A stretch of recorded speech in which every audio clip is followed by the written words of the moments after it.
What's up guys, this is Pete and this is my United point of view. Obviously it's been a bit of time since I posted a video. Been struggling a little bit, my lad's autistic, not really had time to do it, but I thought while I'm out on a stroll today, drop a quick video. Just about some of United transfer targets, obviously who I prefer for United to sign. Apologies for any baby shark in the background noise, my lad's watching a video on his tablet. So yeah, for me, I think United are mostly going to sign 5 to 6 players. Positions I think we're going to try and fill this summer. Obviously, goalkeeper, with it looking like both De Gea and Henderson are going to leave. If that's the case, I think that we're definitely going to sign one goalkeeper. We've kept Tom Heaton on, extended his contract for a year, obviously.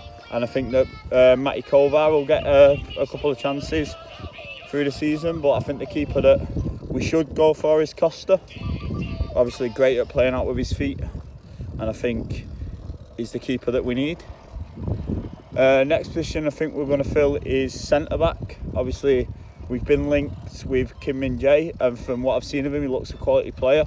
But now there's rumours that he's going to be going to Bayern. So the other centre-backs I think we might look at, obviously, I think it's Diassi from Monaco. But I still think that Ten Hag wants Timber, which will be an interesting one, obviously, with him only being short as well. If we do sign Timber, is he going to work next to Martinez in the Premier League like he did in the Eredivisie? So that'll be an interesting one. Next player, obviously, Mason Mount.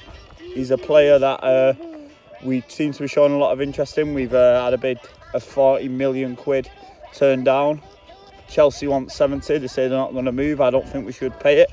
I think if we pay any more than 50, it's not worth doing the deal, especially with him being in the last year of his contract.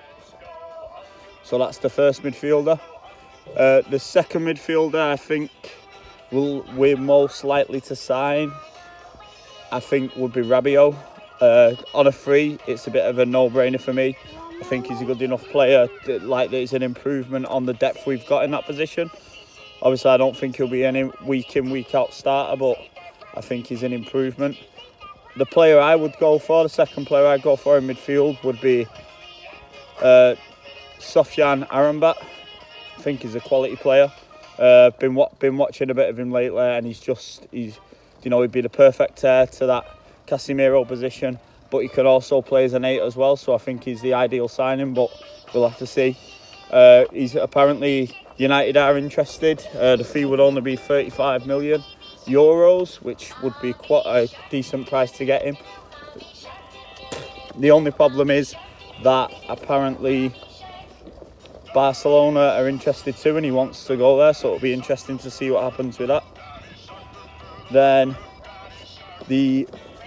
the next signing I think we're going to go for is it Højlund from Rasmus Højlund from Atalanta and Denmark. Didn't really know too much about him, so I had a look at some of his highlights, and he does look like a quality young player. Obviously the price we're being quoted at the minute is ridiculous.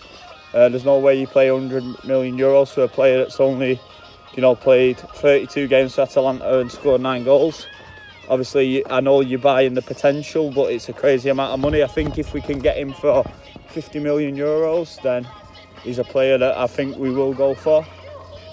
And then the last player, I think it's an interesting one, a player that I'd like. He's scored a lot of goals last year in Portugal. He's a player you can get for 20 million euros, bit of a bargain. He's Mehdi Taremi. Obviously a good player. It would be a stopgap signing because I don't think we're going to bring in a Osimhen, Kane. I don't think we have the money to. So I think if you can get him for cheap and you can keep him for 1-2 seasons and he's going to score you 10-15 goals, he's a player that I'd sign. I would obviously love to get Kane, but we've been priced out of a deal. Osimhen I'd love to get, but I don't know whether we're going to go out there and blow 80 million because the transfer with the ownership up in the air, obviously the transfer budget's rumoured to not be great. So So it's good. Obviously, it's going to be interesting to see what we do in the window. Obviously, if I can, I'm going to start posting a few videos up more, just while I'm out about on my walks and I've got time to record stuff. Yeah, obviously it's been nice to actually do a video, so thanks for tuning in, and I'll catch you soon. Cheers, guys.